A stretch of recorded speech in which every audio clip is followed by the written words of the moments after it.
The truth about extraterrestrials, their relationship to Earth and human beings, is far more bizarre and interesting than anything that you are being told. In this video, I'm going to share with you my personal experiences ongoing with extraterrestrials, my latest understanding about different extraterrestrial species, as well as inner Earth species, as well as trans-dimensional, non-physical beings, and how all of this relates to the experiences we're having on Earth right now. We're going to talk about it in this video. Let's go ahead and get started. So first we need to learn the basics about ETs and Earth. Before we get into this, I'm here to tell you that it is almost certain that you are operating from an incomplete, if not completely inaccurate, assumption about the universe that you live in. I know, because I had to completely re-understand everything having to do with what I thought this universe was, what extraterrestrials were, and what Earth is. People don't even know what Earth is. And that's okay, it's not your fault. Until you've actually gone out of the 3D Earth environment, there's no way for you to know what Earth really is. So we have to first get the basics. Then, when I start explaining to you what extraterrestrials are, the different kinds of extraterrestrials, our relationship to them and their relationship to us, and why they're here on Earth, that will make far much more sense. This is why most people have no idea what they're talking about, and why so many people seem to be grasping. Why haven't we made contact? What do they want? Well, once you understand the truth about Earth first, the majority of those questions go away. So let's go ahead and get into it. So learning the basics about extraterrestrials and Earth. First, you need to know that Earth is isolated from other extraterrestrial worlds and extraterrestrial dimensions. This is different from our experience. And this is, scientists are operating from this. All ufologists are operating from this. Most humans, if not all humans, are operating from this. I know I was. The belief that when we look up in the sky, we're looking into the universe, the infinite universe. When we think about other civilizations and other beings that live on other planets, we simply automatically assume that those beings live in the frequency that I'm looking at. When you look at the moon, when you look at Mars, you think that, like humans, they're living in our dimension and in our frequency. But the truth is that this isn't an infinite third dimensional universe. Earth is an isolated little pocket of very dense dimensionality, and it is isolated from the rest of extraterrestrial existence. So what that means is you can be looking with a telescope at another extraterrestrial world, and all you're going to see is either a rock, or you're going to see a star, you might even see a planet, but you won't see any evidence of ETs. Why is that? Because they're not in our frequency. So Earth is in its own little bubble. You're in your own little fish tank. And so once you understand that, then you can understand why, when people ask, why haven't ETs made contact? Well, if they were to make contact, you wouldn't know, because you're in your own tiny little bubble. They could be right in front of you and you wouldn't see them. In fact, it happens all the time. So Earth is isolated from other ET worlds and dimensions. It is a closed system. Earth is a closed system. It's an experiment. So the way that the Earth was created, the Earth was specifically created by a bunch of different extraterrestrial races.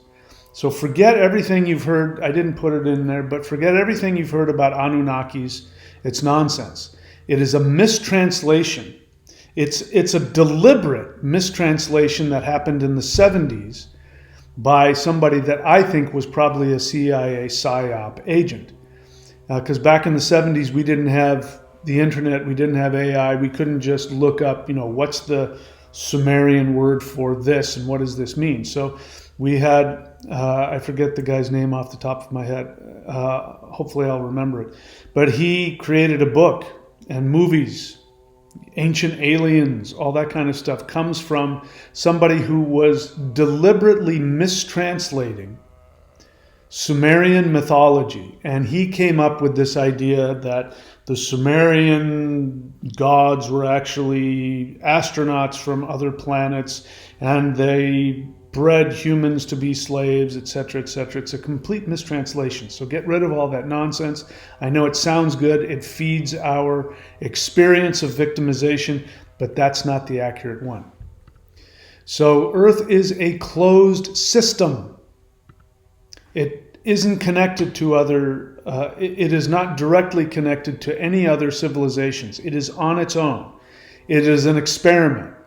So as I was saying, many different extraterrestrial civilizations and races came together, and working together with higher dimensional beings that we would consider to be gods, they worked together and said, let's create an isolated experimental world where we, meaning all of them, that's why people have this belief that they are starseeds. You're right. Every single human born on Earth is a starseed. Every single person born on Earth has a past life in one or perhaps many different extraterrestrial worlds in other dimensions. And so the feeling that you don't belong here, the feeling that you're from somewhere else, is accurate. Now, it's not an isolated special group. Every single human being is a starseed. Whether they awaken to it or not, that's a whole other issue. So Earth is a closed system. All ETs are from higher dimensional universes. That means every extraterrestrial that comes to Earth, by definition, is from a higher dimension. And whether or not there are other third dimensional worlds out there, I haven't seen or heard anything in my travels, astral travels, communications with ETs to make me believe that. But I don't need that to be true or false. But I am here to tell you, if there are other three-dimensional worlds out there, they don't have access to Earth. The higher dimensional ETs have created a barrier around Earth, and no other negative or lower dimensional races are going to find their way to Earth. Period. End of story.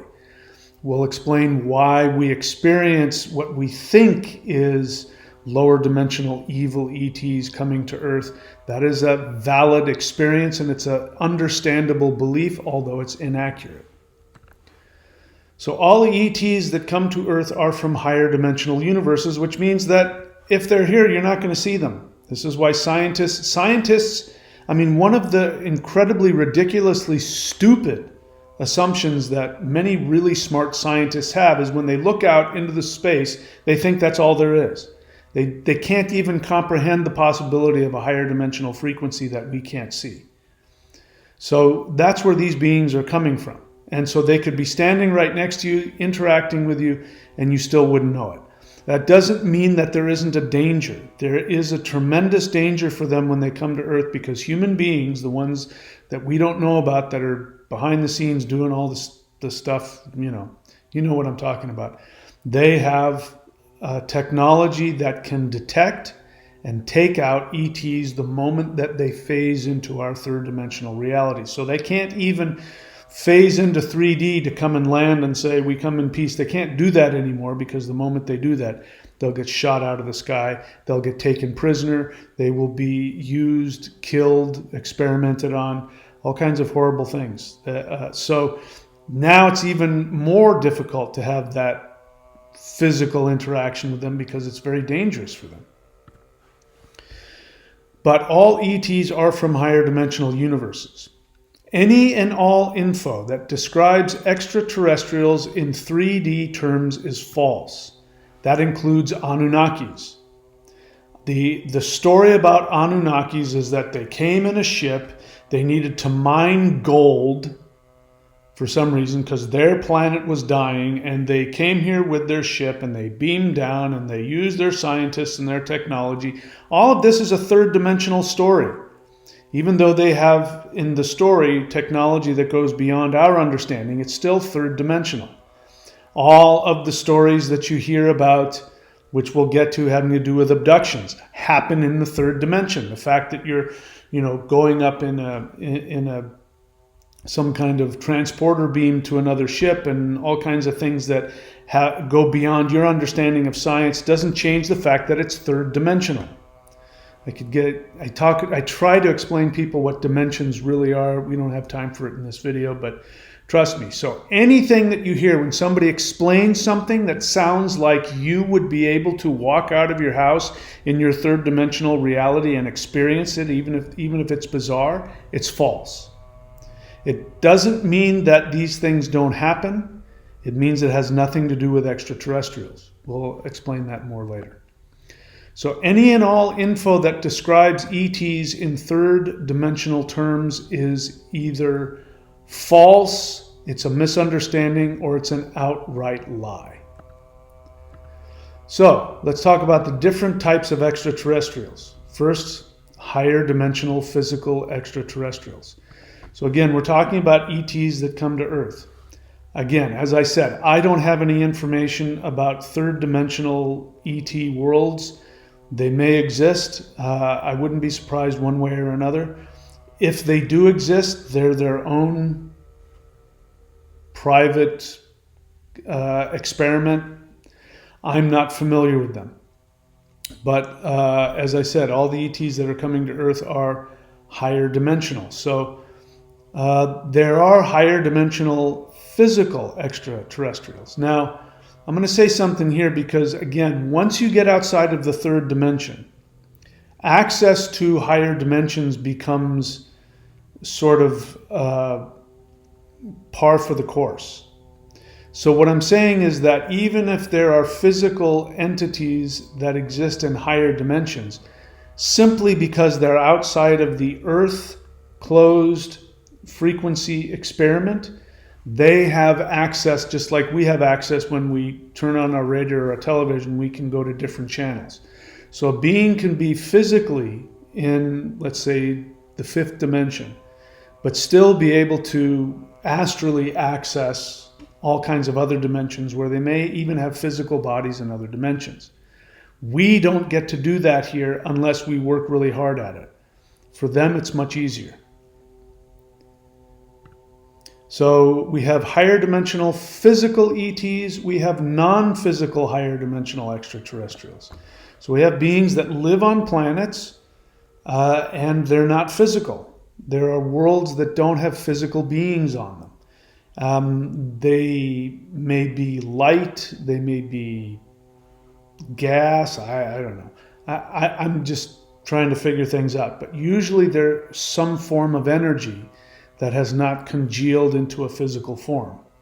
It doesn't mean that they're not conscious.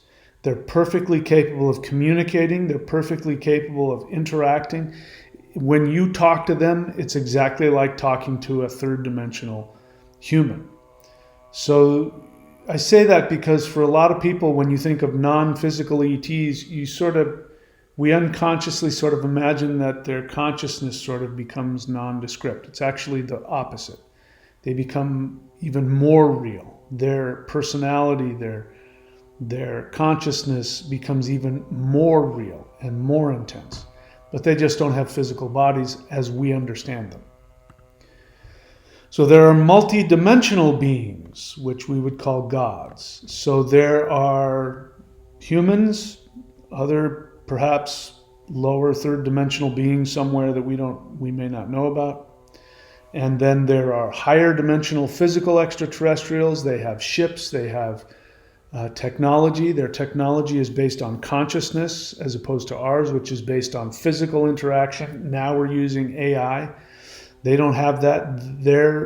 What fuels their technology is pure consciousness. spirit. You can say the Spirit of God. You would not be wrong if you said their their technology is powered by the Spirit of God. It's like that.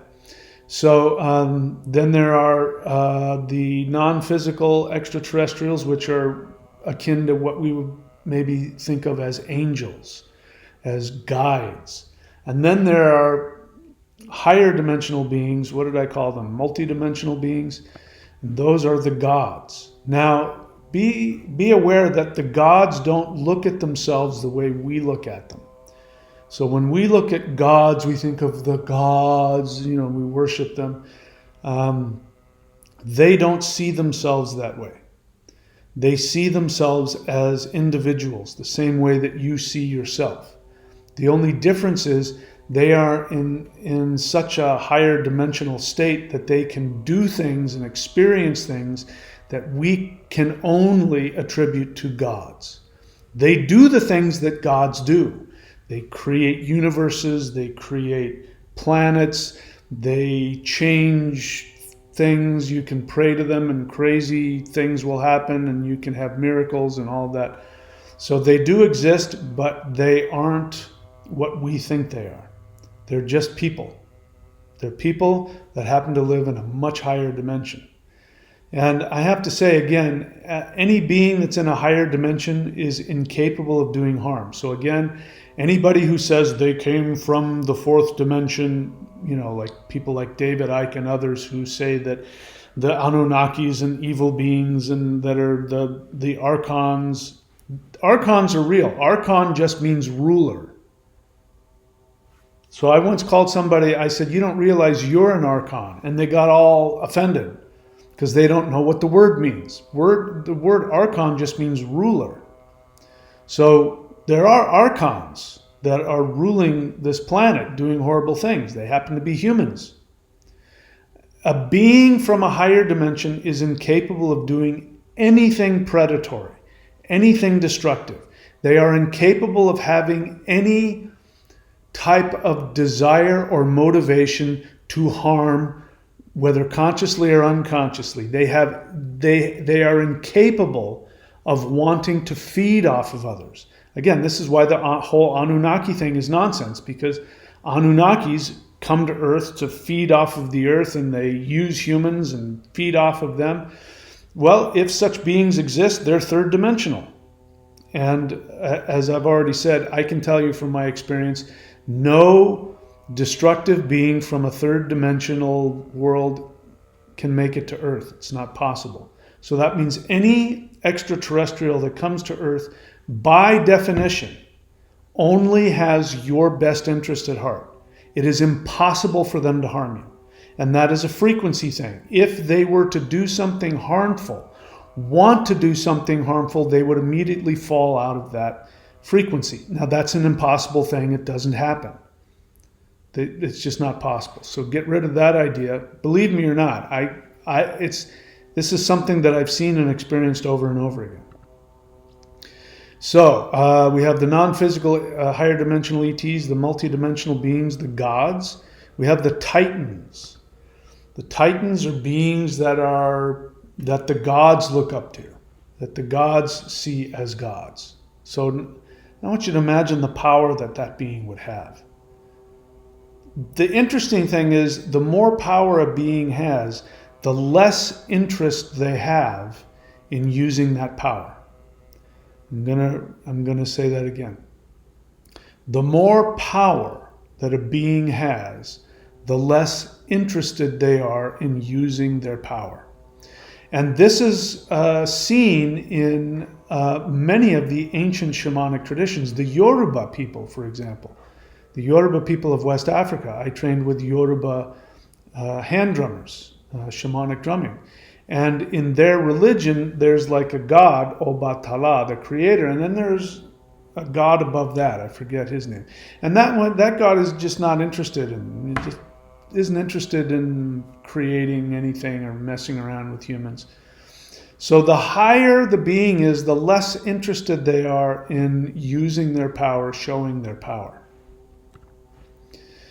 Then we have the generative powers. The example for this would be the yin yang. Now we think of yin yang as forces, masculine and feminine. So the Taoist understanding, the ancient shamanic understanding from China that goes back thousands and thousands of years, is that from nothing, from the void, came the one. We would call that God. From the one came the two. That's the yin and the yang. So you have God, the source, and then from the source comes the first duality, yin and yang. So the yin and yang are actually people. There's a being. It's one being, and it has two personalities in it. I've communicated with both of them. They consider themselves to be the parents of everything. They are the mother, father, deity. And you can communicate with them together. When they talk together, you can hear both of their voices in unison. And you can speak to them individually. If you want the love and the support, the nurturing of the mother, you can go straight to the mother, who, by the way, is pure light. And when you want the power of the masculine, which is a whole other thing, then you can go to the other side, which is, it looks dark, but when you get into it, it's got all these little sparkles of power in it. And that has to do, when you look at the yin-yang symbol, at the center of the yang, which is white, is darkness. And the yin, which is the dark side, the center of that is a white dot. That's actually how it's experienced. In the third dimension, it's the opposite.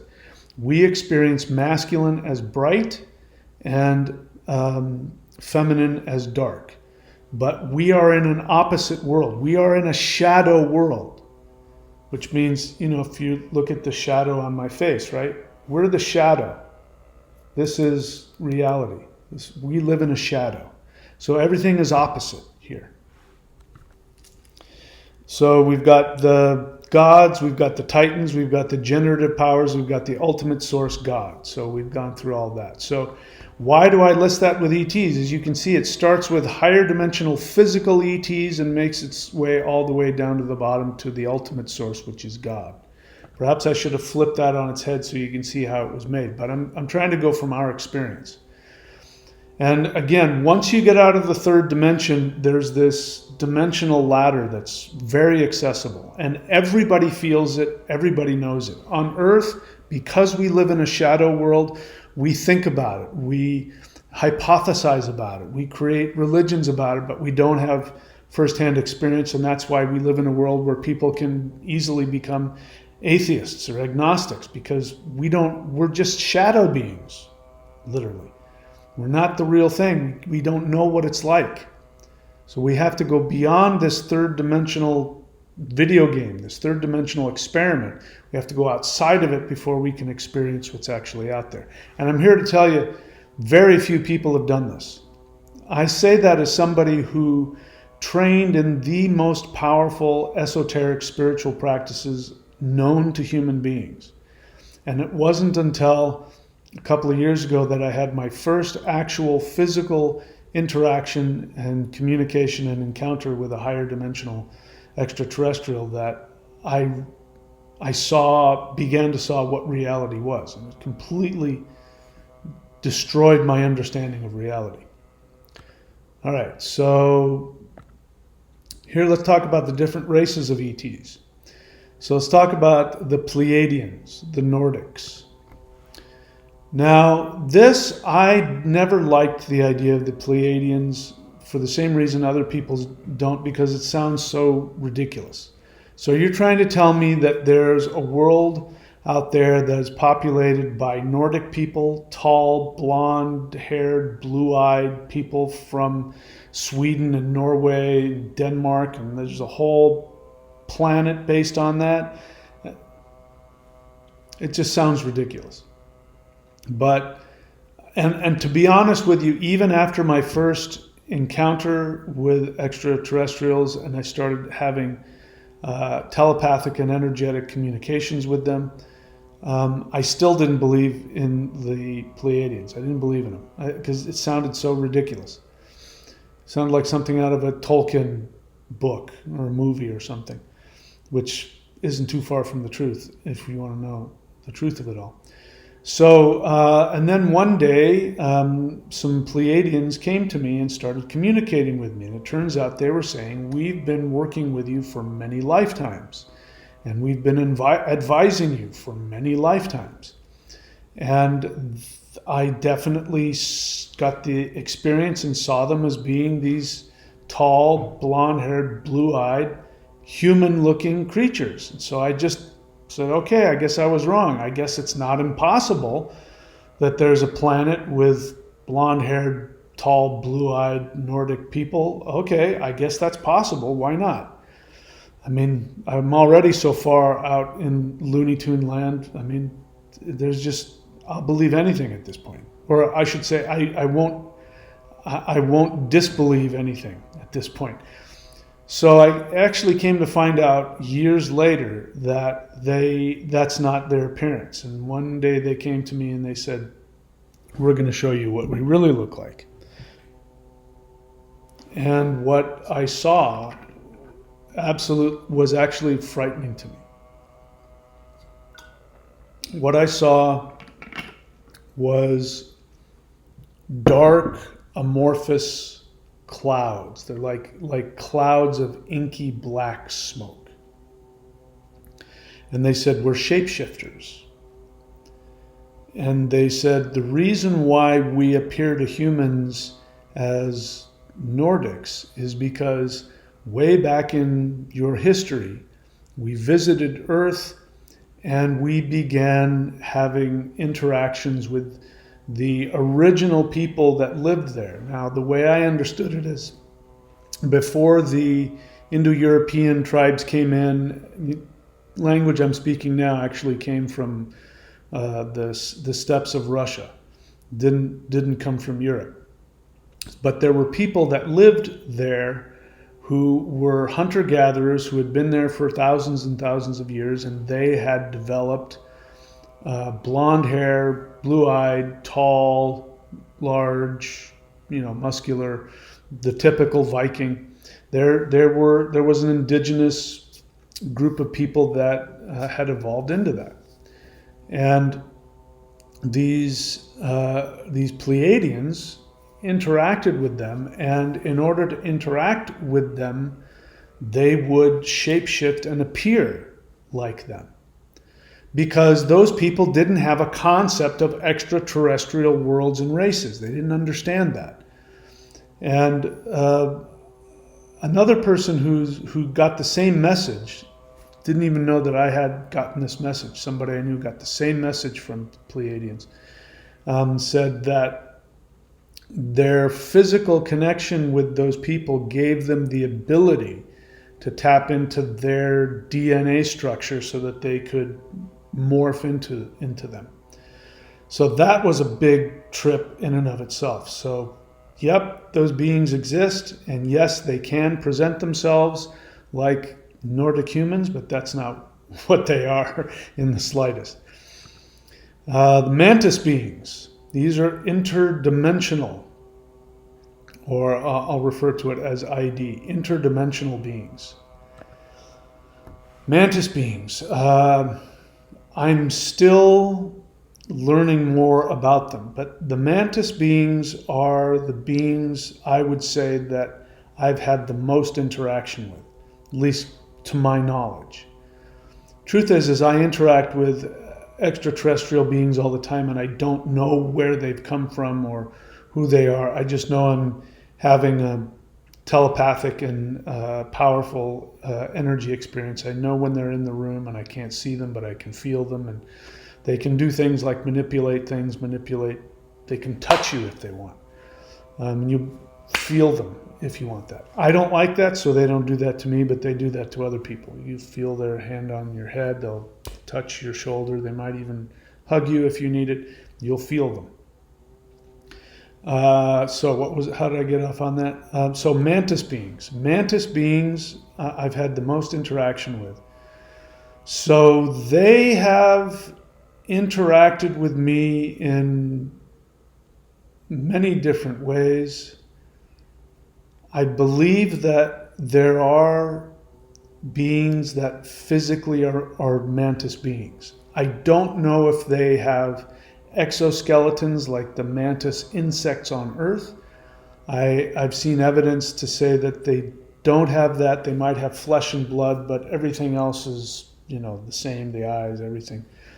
But I don't know that for a fact. And I've experienced so many different kinds of mantis beings. Just like on Earth, there's so many different mantis insects. I believe that it's possible there are many different races of mantis beings. But there's no doubt, there's little doubt in my mind. At this point, I don't hold on strongly to anything, but I believe that they are physical beings and they use technology. They have ships and technology. And I also know that there are beings that go beyond the physical. So that's why I call them, what did I call them? Intradimensional, meaning that they can go beyond physical dimensions. Whether that means that all mantis beings have this ability to drop their physical form and go to something beyond that, or that there are higher levels, just like here on Earth, there are legends of spiritual masters who were once physical. They meditated to a point where their frequency shifted and they no longer had a physical body, but they could appear physical if they wanted to, like Babaji, for example. So I think that it's possible that mantis beings may be like that. Mantis beings are the beings that taught human beings energy work. So Qigong, anything that comes from China that has to do with Qigong energy work, the mantis beings are the ones that taught that.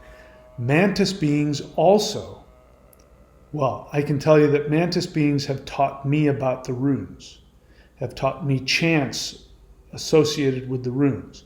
So it wouldn't surprise me if they created the runes as well. But I'm not gonna bank on that because the Pleiadians and the mantis beings work together, and so it could have been a Pleiadian thing, and these mantis beings that were working with me might have mastered that. I don't know. But what I'm here to tell you is that every higher dimensional spiritual practice, whether it's Kundalini yoga, whether it's mantra, whether it's meditation, whether it's internal meditation like Negong, or whether it's external energy practice like yoga or Qigong, they've come from higher dimensional extraterrestrials. Okay, and then we've got the ant beings. We'll start with the inner earth ones. Now, I haven't experienced to my knowledge, I have not experienced the inner earth ant beings, but I've heard of this. I listened to somebody who talked about experiencing them, and I can tell when somebody's had a real experience. There are things that people say who've had real experiences that you can't make up, and if somebody were trying to make something up, there are things that people who have had real experience say that somebody making it up wouldn't say, because it wouldn't even dawn on them. So I know from what this person said that their experience was real, the way they described it. And they described ant beings, or beings that looked like ants, but they were actually earth-bound beings that lived on a different frequency here on Earth. And so your experience of them, if you experience one of these inner earth ant beings, it will be identical to an extraterrestrial, because extraterrestrials are in a higher dimension. So there are many different dimensions even here on Earth, even our third dimensional Earth. There are many different dimensions. And there are beings of higher dimensions that live on Earth, which means that when you experience them, you will experience a tremendous amount of energy, and you can't tell the difference between being in the presence of a spirit being or a higher dimensional ET. They'll have that same vibe. So I believe that there are ant beings that are associated with this. Now, I've experienced beings that I call ant beings. But if I'm being honest, I don't know if they're ant beings or not. I've only seen their body, they're much taller than I am, and I've only seen their body at about this height, and they're they have sections to their bodies that look like ant bodies. So I call them ant beings, but the truth is I don't know what they are. These are beings that are guides to higher dimensions. These are beings that have the ability to make a crack between the dimensional worlds and take you to interdimensional spaces. This has been my experience of them. They're incredibly powerful. And if you ever run into these beings and you experience this, you're very lucky, because they have the ability to take you beyond even places that higher dimensional beings can understand. That's been my experience. I've been taken through dimensions to other places, and when I come back into higher dimensional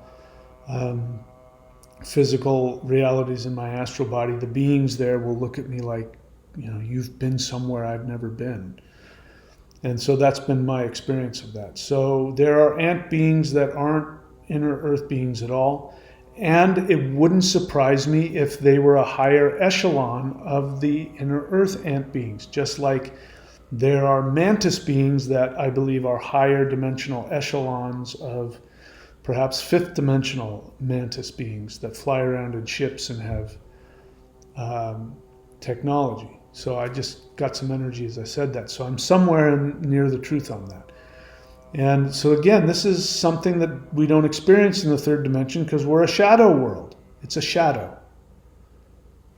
That's why if the sun were to, blot itself out, we'd be in complete darkness. The sun itself is a higher dimensional being that's poking its head into the third dimension, and that's why the light, and even physicists say that all light in our third dimension comes from the fifth dimension and above. So get over the idea of thinking you understand what the universe is because you can look out in the telescope and you can measure this universe. This universe is nothing. This universe is a tiny little nothing inside of a fishbowl. Okay, so we have the mantis beings, we have ant beings, we have the Arcturians. Now, I'm quite sure that I've communicated with Arcturians because I've communicated with more ETs than I can count. But most of the time, they're communicating with me to give me information or to give me energy or take me on a journey of my own expansion. They're not egotistical.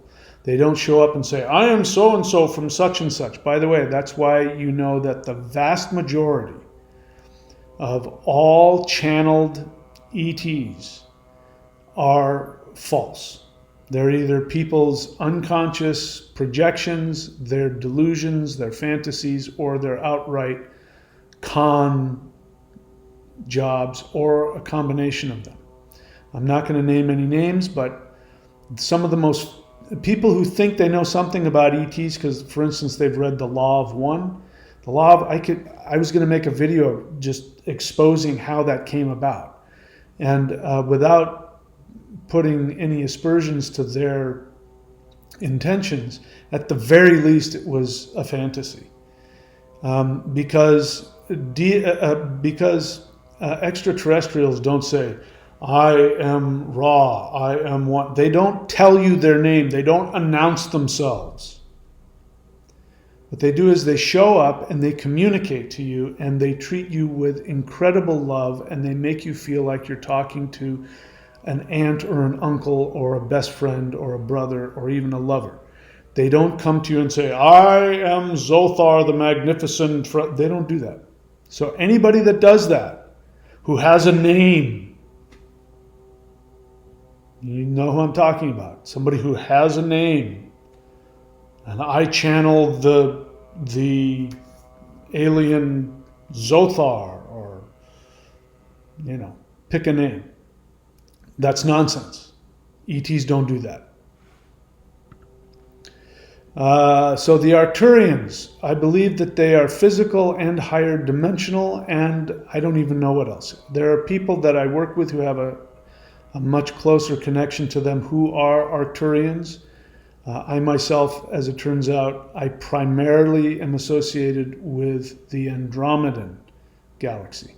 So that's my star seed. Actually, that's not accurate. I'm connected to, I have past lives in so many different places. But in this life, that's my personality is very Andromedan.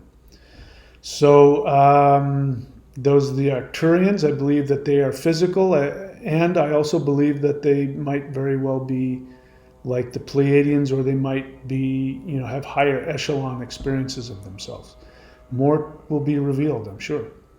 The Syrian, these are higher dimensional, and I don't know if these are the cat-like beings, but there are beings that either are cats, like, walk around, see a lion get up on, on two legs and wear pants and a shirt and walk around. There are beings that are like that. Now, whether that's who they are or how they like to present themselves, are they physically cat beings I'm open to that, or is that like the Pleiadians? They like to manifest in a certain way. Another thing I've come to find out is that many of the animals, maybe all of them, but certainly many of them, are representations of higher dimensional civilizations that were involved in creating Earth and the human race. And they left reminders of themselves. The mantis beings, mantises are everywhere. This is also true with other insects, ants, snakes, because I didn't put them on here, but the Nagas there are higher dimensional extraterrestrial beings who are also shapeshifters, who like to manifest as giant cobras. They can also manifest as people. And in fact, they lived on Earth. These are the people who taught human beings. The first yogis were taught by Nagas. And the Nagas were so powerful that they, as human beings started slipping down, as we moved from the Golden Age and started slipping into Kali Yuga, they became so frightened and intimidated by the Nagas that they actually, launched a war against them. And the Nagas said, we're just out of here. And they just left. So those beings also exist. I didn't list them on there. So the Syrians, I think those might be the cat people.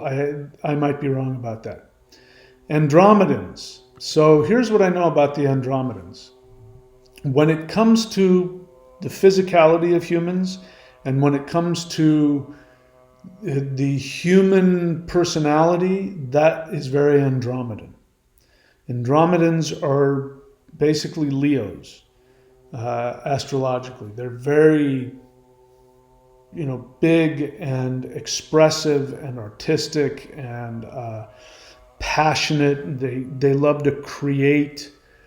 And so this is the human, a huge influence on the human race. All of these beings have had an influence. The Arcturians have had a huge influence on our understanding of science, although their science is much more spiritual than ours. And again, we can talk about the mantis beings and the ants and what they've brought. But in terms of being a human, the kind of stuff that humans do and like to do, that's very Andromedan. Now, I don't know also if Andromedans are physical or not. Any one of these races can manifest physically if they choose. It just depends if they like being that way. And again, if there are higher echelons of them, there are some I think that are born physical, but they have the opportunity to shift their frequency and go back and forth. So again, it's not like Earth where there's strict rules about physical and non-physical, and you're just a physical being walking around and that's it. You're born, you live, you die. That's very third dimensional. Outside of that, there's just this huge range of possibilities that physical life, conscious life can experience. All right, many, many, many more. As I said, I forgot to talk about the Nagas, and they're extremely important.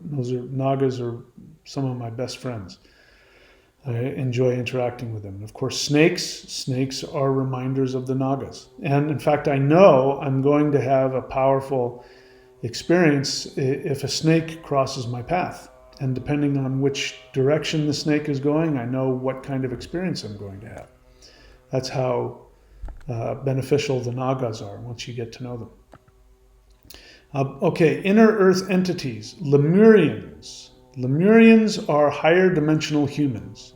These are human beings that during the Golden Age, they actually focused on spiritual transformation. And when Earth shifted and fell after the Golden Age and went, heading towards Kali Yuga, the Lemurians shifted up. They're still here, and they're in a higher dimension, and at least one of their locations is underneath Mount Shasta. Again, I didn't believe in Lemurians or any of that nonsense until I actually sought them out and communicated with them. And sure enough, they are underneath Mount Shasta. They have a city under there. If you dig into Mount Shasta, you're not going to find them because they're in a higher dimension than ours.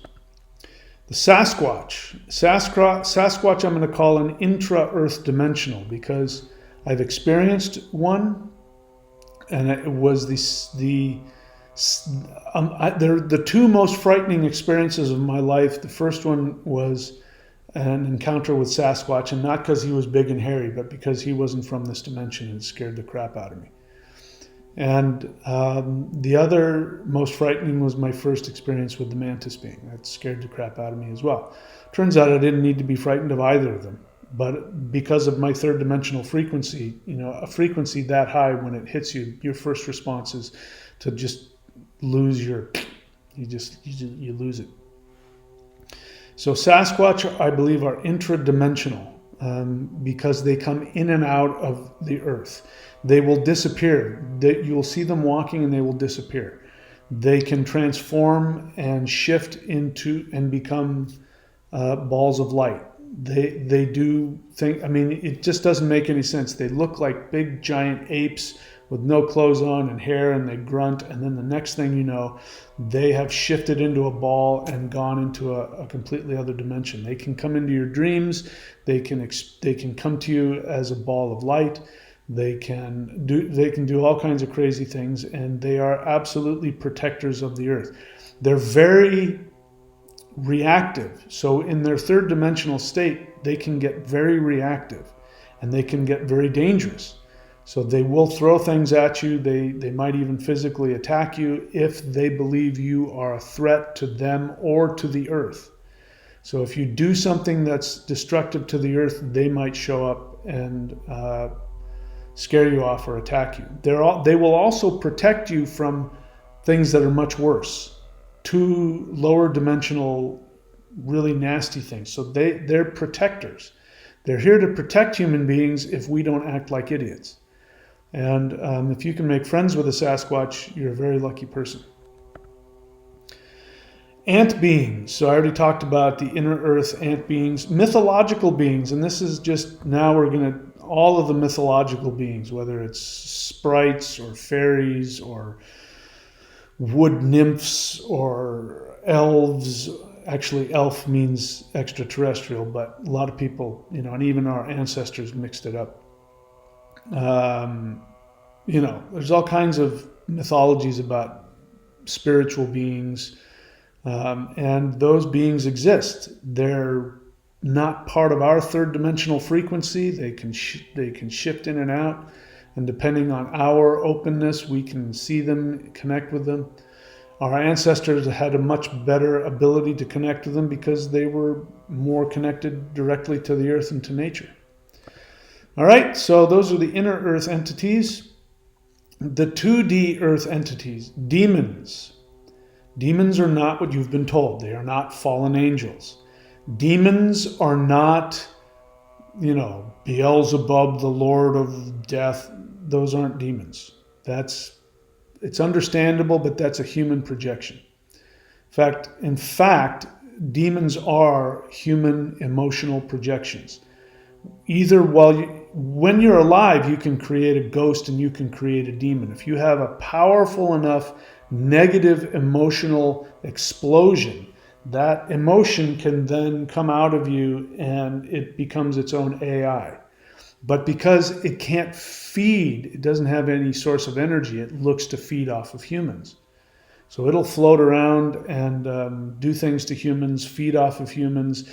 It'll feed off of your negative emotions, and it will encourage you to go deeper into your negative emotions. It will feed off. This is why people who, do drugs and suffer from drug addiction, why they suffer with so much depression and anxiety and suicidal thoughts and homicidal thoughts, because doing drugs and alcohol destroys your wei qi, your aura, which protects you. And demons will come in there and they'll get high with you. They'll go get high, go get some alcohol, go get some whatever it is, because they will get high off of your aura, and then they will push you to keep getting more and more and more. So it creates an addiction, and a lot of people off themselves because of that. So demons are not what you think they are. And a demon cannot access you if you don't give them permission. So you can't be attacked out of nowhere. A demon can't harm you without your direct permission allowing them in. Okay, now for ghosts. Ghosts are not what you think they are either. Ghosts are trapped human psyches that have been trapped in this Earth three-dimensional video game plane. So, it is impossible for a soul to be stuck here. So one of the things that human beings have not found out yet, but they will, is that the soul is in fact a multi-dimensional God. It is a God with extreme power. So it is impossible for the soul to stay stuck here on planet Earth. It just doesn't work that way. So what happens is the soul will always go back to the source, go back to higher dimensions, and what we perceive to be as ghosts is actually the person's, what shamans would call their lower self, which is your unconscious mind, your subconscious mind. It is your personality. So remember what we said in the beginning.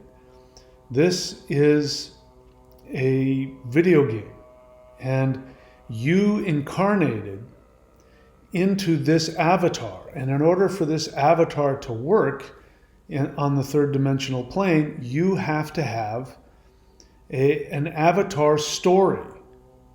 It's completely fictional. Just like when you play a video game, you choose your avatar. You're going to be the shaman or the warrior or the dwarf or the elf or whatever it is. And it has a backstory. It's not you. But when you play the game, you have to follow the rules of that avatar. So your identity, my name is so-and-so, I live here, I believe in this, I'm good at that, I'm bad at this. Those are all things that you wrote about your third dimensional character. They don't have any influence on you unless you identify with them. So you have to identify with them to play the game.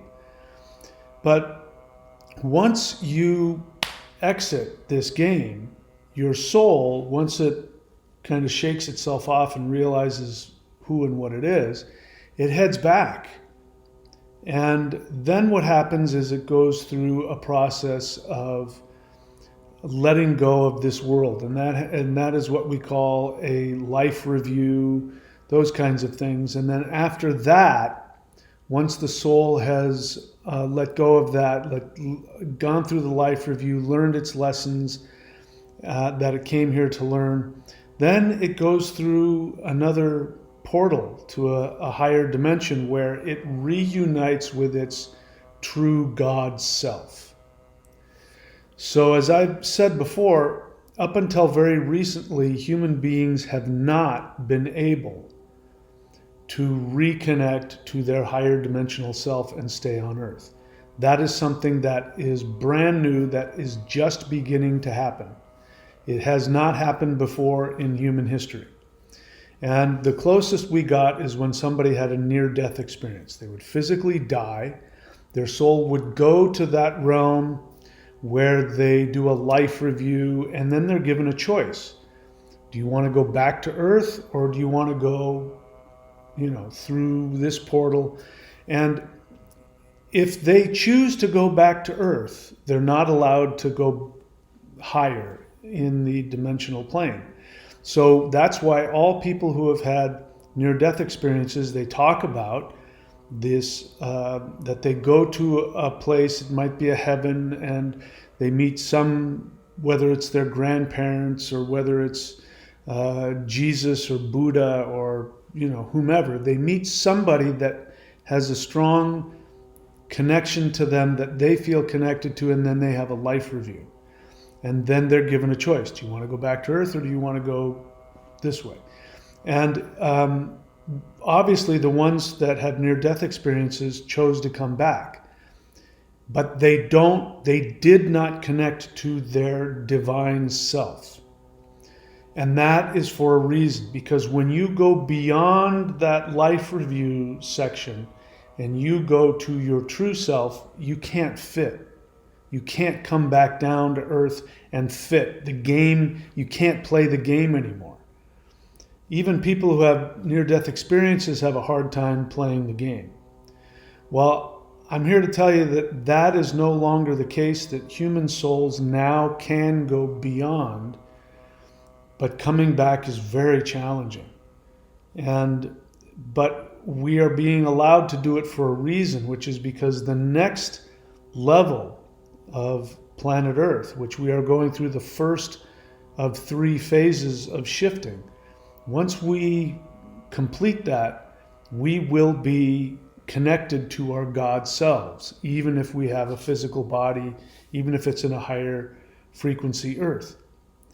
So ghosts are nothing more than the 3D virtual video game fictional character that was created. So what happens is when somebody dies who's really attached to who they are, if they've got a lot of trauma that has happened, same thing that happens when a demon is created because of just supercharged negative emotional release that can create a demon. But ghosts are like that. They're human avatar, fictional characters that get squished out onto the earth plane, and they don't last forever, by the way. Ghosts will last, I don't know exactly how, but maybe a few hundred years, and then they disappear. And shamans have known this for years, that the lower self, which is the identity, that when a person dies, the lower self can stay down on earth and roam around. And then either it will turn into an earth spirit and get absorbed back into the earth. If somebody has had, as I said, a tragic life, a tragic death experience, then it'll go around trying to solve that problem. It's like an AI program that's gone rogue. And that's why, if you go, in the desert Southwest to the ghost towns, you'll find ghosts that are looking for the gold. They're still looking around for the gold that they buried or something like that. And if you try and talk them out of it, like go back into the light, they get angry. It's because they're not humans, they're not souls. So that whole idea, by the way, don't ever do ghost hunting. Don't do it. That's like, you're going to go down to the where all the drug addicts hang out, and you're going to hang out with them. Ooh, I got a drug addict on camera. It's just toxic. So and it's a waste of time. You're not going to learn anything. It has nothing to do with spirituality. There's nothing spiritual about it. All right, so those are ghosts. Werewolves, dogmen. These are a form of demons. So specifically, I'm going to use the dog man. I was looking into one place, I can't remember where it is, in the Midwest, where there was a dog man that was seen. Now, this is a man who's, a large dog on two legs. It's not a dog, it's not a man, it's red eyes, and it scares the crap out of people. And it's found usually eating some prey, like somebody's livestock or a deer, and it's just feasting on it. And so, of course, it's seen as being tremendously evil. So what this is some kind of a demon. This is some kind of a two-dimensional demon that you will find these kinds of things where there are interdimensional portals, where you can see ETs and you'll see demons, and you'll see all kinds of crazy things happening. And so two-dimensional entities can make it into the third dimension. But why are they in this form of a dog man? Well, this has to do with our primal fears of our own dark, animalistic natures. When human beings become really disconnected from their spirit and they go deep into their animal portion of their brains, they can become killers. They can become really, horrible, really evil beings that are driven by, just like predators, just like animals. And so what happens is that a two-dimensional demon can make its way onto the third dimension. And then what happens is that entity doesn't have a body. When nobody is observing it, it doesn't have a body. It will go after prey, and it will feed on animals. But unless you happen to walk or drive into where it is, it doesn't turn into a dog man until you see it. And what is happening is that you are spiritually picking up on its predatory intent. You can feel its need to feed off of something else. And what happens is it aligns with something that is connected to our collective unconscious. Werewolves, dogmen, they represent a human, something that has like a human intensity about it, but it's pure animal, and it's ruthless and ravenous. And I came to this conclusion because I was watching some interesting video about a dog man, and this farmer had bought a piece of land, and he was told that the dog man lives on his land, and he said whatever, and something was killing his livestock in really weird ways. So he set up a trail cam to capture it. What he captured was a mist that went over one of his sheep, I think it was. You couldn't see what was going on. And then when the mist was gone, the sheep was dead and had like all of its blood had been removed from it, or in some really strange way. And so he went and found it, and he looked at it, and that's all he saw. And that made perfect sense to me, because a trail cam doesn't have any intent. Human beings, when we look at things, we make observations, and we have interpretations, and we have intent. So because cameras can't feel the intent of some kind of demon, the demon didn't manifest as anything. So I suppose it's possible that it could have manifested as some other kind of human, a predator kind of demon. Anyway, so those are some non-2D Earth entities that aren't humans as well. And then let's look at the false propaganda. These are beings that don't exist. Any extraterrestrial that abducts humans, there are no such things. Extraterrestrials never abduct. It has a lot to do with the fact that they're higher dimensional beings. Um, so that doesn't mean that humans aren't abducted. They are. Everything that you've heard about abductions, that is real. Where people experience grays coming in through the ceiling and coming in through the door and putting you in a trance and levitating you and taking you up into a ship and then experimenting on you and anal probes and taking your fluids and using you as a hybrid. All of that is real, but it's not done by ETs. It's done by humans. And if you want to know the truth behind it, go and research Dr. Greer's website, Dr. Stephen Greer's website. Go and look at the documents that he has that prove this. I know this because I have extensive experience. In fact, I was just communicating with an ET not 10 minutes ago. I took a break in filming and somebody wanted to talk, so I talked to them. And I have extensive experience with these beings, and I'm here to tell you that abducting humans is it is not only does it not happen, not only would it not serve them, it wouldn't do anything for them. It's as preposterous as somebody who's really into their health taking an ice pick and stabbing themselves in the eye. It makes that much sense to them. So anybody that talks about ETs abducting, you can forget everything that they say.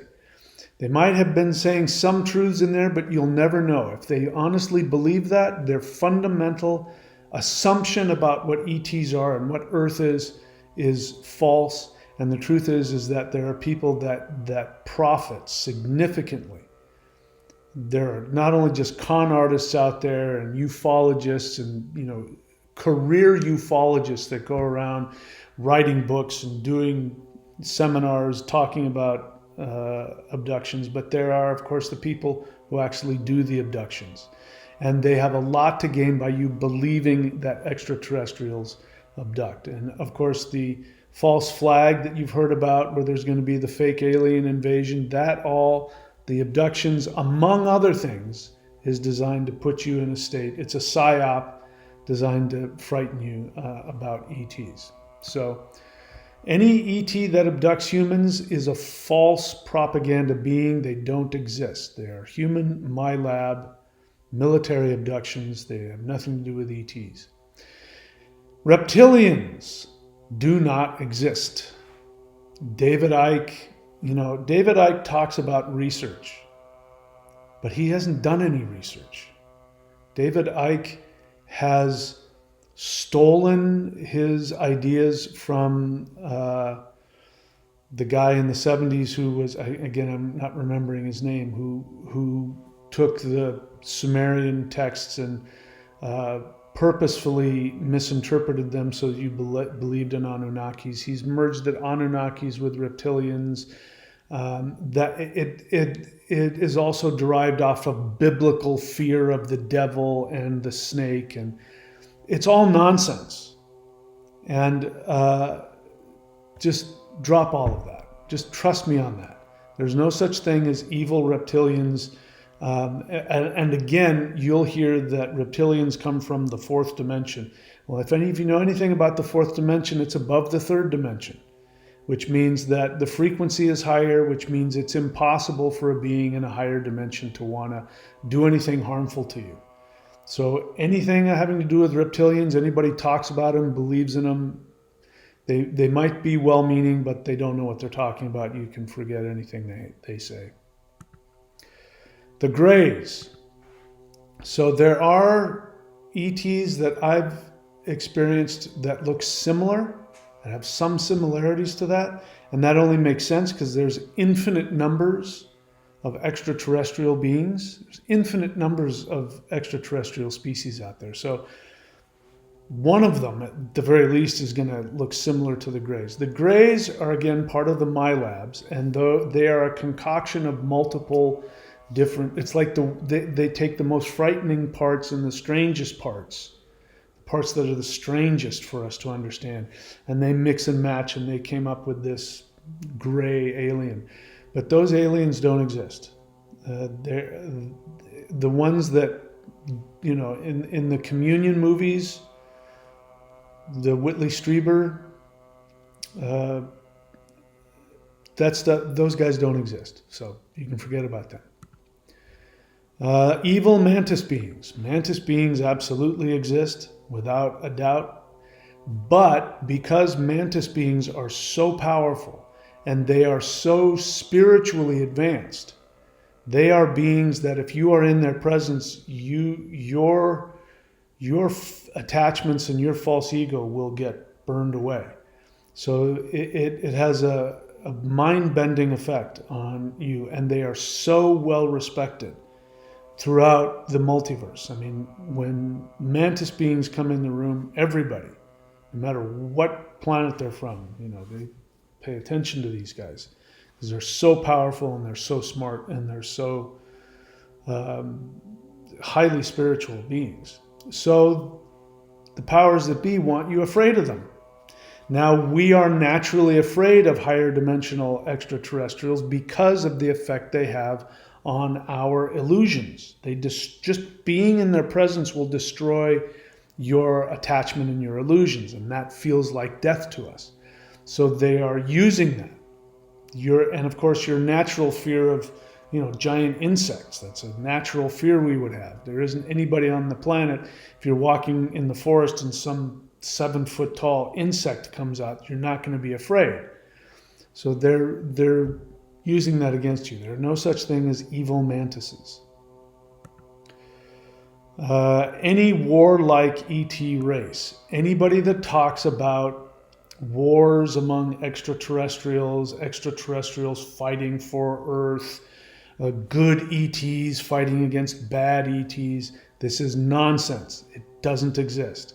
Again, all extraterrestrials that come to Earth are by definition coming from a higher dimension, which means it is impossible for them to be warlike, impossible for them to be predatory. It is impossible. When I have said many times over the years that there are no such thing as evil ETs, people will go, well, how can you say that? There's good people and bad people, so it's got to be the same for them. No. That's only true within the third dimension. If extraterrestrials were third dimensional beings and they lived on third dimensional planets, then maybe. Then you could say that. If they were part of the Earth experiment, where we experiment with things like evil and predatory mindsets. That's why we come here, to face these negative things and overcome them. If they were part of that, we might say, okay, but they're not. So you can't say there are good people and bad people, therefore there are good ETs and bad ETs. You're projecting your own human experience onto something that has nothing to do with our 3D Earth human experience. Little blue doctors, I talked about them because if you've watched Whitley Strieber and whatever it is, his movies about alien abductions and his books, he talks about these little blue guys and his son, who is also sadly part of these My Labs, being abducted. He calls them little blue doctors. And the reason why I bring it up is because I actually spoke with somebody who was an abductee. And I was at a small UFO conference, and I was speaking there, and there was somebody there speaking before me, and this was an abductee. And she was talking about her experiences, and she basically said that Whitley Strieber movies and novels, she experienced that exact same thing, the grays, and also the little blue beings. And interestingly enough, there were people, there were humans on that ship, which tells you something. And you find this a lot with abductions. With abductions, you will find that there will be weird alien creatures, and then there will be humans as well. And so you have to kind of put two and two together here. It's a human false flag. Anyway, those little blue doctors, those guys don't exist either. So what are the conclusions? Significant ET-human interaction cannot happen without significant interdimensional contact and understanding of basic rules of ET engagement. So the point I'm trying to make is that if you're going to have significant contact with ETs, it means that you are going to come into contact with another dimension. So when people do CE5, most people who do CE5, the basic thing that they do is they go and they sit out and they look up in the sky and they're hoping to see some ship or some light show of some kind, which is valid because it opens you up, and it is an interdimensional experience, although to a much less degree. It does have an impact on you, it has an impact on your mind, and it does begin the process of awakening you from this third dimensional experience. But not everybody can handle it. Also, CE5 sometimes will be a more intense experience where the ETs will be on the ground. You might not be able to see them, but you might feel them. You might have an interaction with them. But if you're going to have any significant ongoing interaction with extraterrestrials, there is going to be a significant interdimensional effect and experience on you. This cannot be avoided. So it's helpful to understand the basic rules of ET engagement. So I've got a video series. You can go and check it out. It's at contact.thunderwizard.com, and I give you tips on how to interact with ETs, how to interpret telepathic messages, how to have stronger communications, how to know the difference between your imagination and an actual telepathic message, what it feels like when you're in the presence of a higher dimensional being. So if you want to check that out, go to contact.thunderwizard.com. So it's important to remember what we said here, which is Earth is isolated from other dimensions. It is a closed system. It is a video game. So if you understand that, it'll be easier for you to mentally survive the stress of higher dimensional experiences, because you've got to be willing to go through some major shifts in order to have continued ongoing interactions with them. That's my experience anyway. Okay, so prolonged contact with ETs will result in complete destruction of your 3D identity and ego defenses. I pretty much said that already, but prolonged contact, and there's superficial contact, and then there's deep contact. For me, that means I do astral travel to them in their, and I let them take me into other dimensions and other places, and as I said, I've seen my higher dimensional God self, and that sounds like it would be amazing for the ego. Like the ego would go, "Oh my God, I just saw myself, and I'm a deity," and that's not at all what happens. You find out that the third dimensional fictional character has a survival instinct, and to see yourself as a god destroys that, and so it's challenging. So some people, right now at least, may not be able to handle super hardcore intense interactions.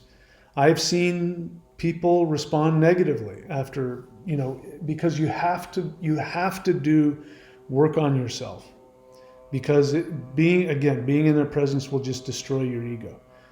I recommend it because it will ultimately bring you greater happiness, greater health, and greater spiritual awareness. And the more awareness you have, the less ability anything or anybody has over you. They can't control you. They can't manipulate you. They can't lie to you. All right, so the only way to survive ET's interaction is to accept one's own higher dimensional divinity. So I've pretty much basically said that. And this is not necessarily easy. I was told things about my earthly past lives, which were incredibly grandiose, which most of you already know about. But that's nothing in comparison to seeing myself as my true divine essence. There's just no comparison, and it's important to do that, to go there. It's something we have to do as a human race. It's something eventually we're going to have to do to evolve. But you have to be prepared to die to your third dimensional ego. There's just no way around it. I wish it were easy. I wish it were like cotton candy and it just made you feel good. And hasn't been my experience as of yet. So you're going to have to go through your trauma issues. You're going to have to let go of those. You're going to have to let go of your ego. So the greatest tool the two greatest tools I can give you is the 12 Steps to 5D. That is a playlist on my channel. Go do it. Do those things and do them literally. I tell you exactly what to do. 12 Steps to 5D. And the second thing is these Maoshan practices. These energy practices actually will shift your energy up to a higher dimensional level. That's the whole point of them. They were given to us by higher dimensional beings. As I told you, the mantis beings are the beings that taught Qigong to the Chinese people. Every Qigong practice anybody does came from the mantis beings. And the science behind it came from them. But the Qigong, which is the Maoshan, which is the heart center, it's a higher frequency. And that is the frequency of the higher dimensions. So you can get those at thunderwizard.com. Click on shop. As I've said many times, click on shop and you'll see Summoning the Immortals there. That is the best place to start. It's the cheapest one, but it's very powerful. And then next to it, you see Celestial Qigong, the foundation of Maoshan energy work. That is a great practice also, which gives you everything you need. Anybody can do it. It's just very simple postures and movements. And then you see the Maoshan 5-element spirit fighting sets. The wood, metal, fire, water, and earth, those will... I'm not going to take the time to explain how amazing they are, but those will shift you up and help your nervous system and your energy system to handle the ego death and the higher dimensions that you're going to experience. Go here to maoshan.thunderwizard.com if you want to get access to these practices and save a little bit of money. The Xuan Wu practice, I think also everybody should be doing that. Dark Warrior of the North, you can find that here and at the shop at thunderwizard.com. And if you want to just do a basic daily meditation practice that combines Kundalini Yoga, Qigong, and Shigong, then go to thunderwizard.com, click on memberships, and click on the Warrior 90-Day Lightning Qigong and subscribe for that. You can unsubscribe whenever you want. If you have questions about what practice you should do, put it in the comments section, and I respond to every honest comment that is left there and honest question that is left there. All right, so that's it, my friends. This is my current understanding of ETs, at least up until this point, and I know it's just a little bit, but that's what I know. As I learn more, I will share it with you. Please be very good to yourselves, and I will see you all very, very soon. Wish me well on my trip. I'm leaving to go to Texas to do some surfing, and so wish me well on my journey there. Thank you.